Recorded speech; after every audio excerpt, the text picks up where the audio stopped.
ગુજરાત વિધાનસભા ખાતે 2 દિવસીય પ્રાકૃતિક કૃષિ પરિસંવાદનું આયોજન રાજ્યના કૃષિ વિભાગના સહયોગથી આયોજન કરવામાં આવ્યું હતું। મહામહિમ રાજ્યપાલ આચાર્ય દેવવ્રતજી સાથે મુખ્યમંત્રી ભૂપેન્દ્ર પટેલ સહિત મહાનુભાવો દ્વારા પ્રાકૃતિક કૃષિ પેદાશના સ્ટોલને ખુલ્લા મૂક્યા હતા। ગુજરાત વિધાનસભા ખાતે 2 દિવસીય પ્રાકૃતિક કૃષિ પરિસંવાદનું આયોજન રાજ્યના કૃષિ વિભાગના સહયોગથી કરવામાં આવ્યું હતું અને મહામહિમ રાજ્યપાલ આચાર્ય દેવવ્રતજી સાથે મુખ્યમંત્રી ભૂપેન્દ્ર પટેલ સહિત અનુભાવોએ દ્વારા પ્રાકૃતિક કૃષિ પેદાશના સ્ટોલને ખુલ્લા મૂક્યા અને 2 દિવસ માટે પ્રાકૃતિક કૃષિ માટે સંવાદ કરવા પરિસંવાદ યોજાયો હતો। વિધાનસભાની ગેલેરીથી અધ્યક્ષ શંકર ચૌધરી મીડિયા સમક્ષ વિગત આપી। રાસાયણિક ખેતી સમગ્ર લોકો માટે નુકસાનકારક છે। પ્રધાનમંત્રી નરેન્દ્ર મોદીએ પ્રાકૃતિક ખેતી માટે નીતિ બનાવી છે। રાજ્યપાલ આચાર્ય દેવવ્રતજી અને કૃષિ મંત્રી રાત દિવસ આના માટે કામ કરી રહ્યા છે। વિધાનસભામાં આજે સેમિનાર યોજાયો છે।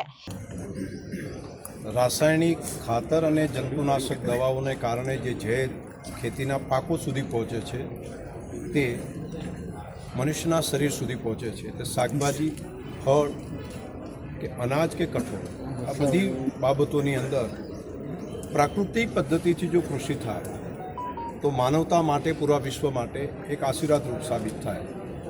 દેશના પ્રધાનમંત્રી મોદી સાહેબે આપણા દેશમાંથી પ્રાકૃતિક કૃષિ માટેની એક નવી આહલેખ જગાવી છે અને તેને ઝેરમુક્ત કૃષિ માટે ખેડૂતોને પોષણક્ષમ ભાવ મળે, બાકી ખેતીના પાકોના કિંમત મળે છે તેના કરતાં પણ વધુ કિંમત મળે અને ખેડૂતો પ્રાકૃતિક કૃષિ કરતા થાય તે માટે નીતિઓ બનાવી છે।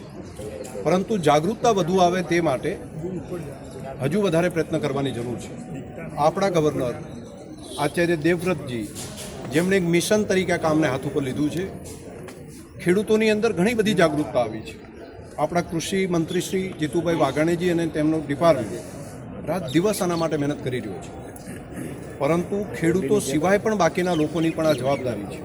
તે માટે સમાજ જીવનના પ્રતિષ્ઠિત લોકો, વિવિધ સંસ્થાઓ, જનપ્રતિનિધિઓ અને પૂર્વ જનપ્રતિનિધિઓ સહિત એક સેમિનાર અહીંયા આગળ વિધાનસભાની અંદર જ થાય અને મીડિયાના મિત્રો પણ હાજર હોય।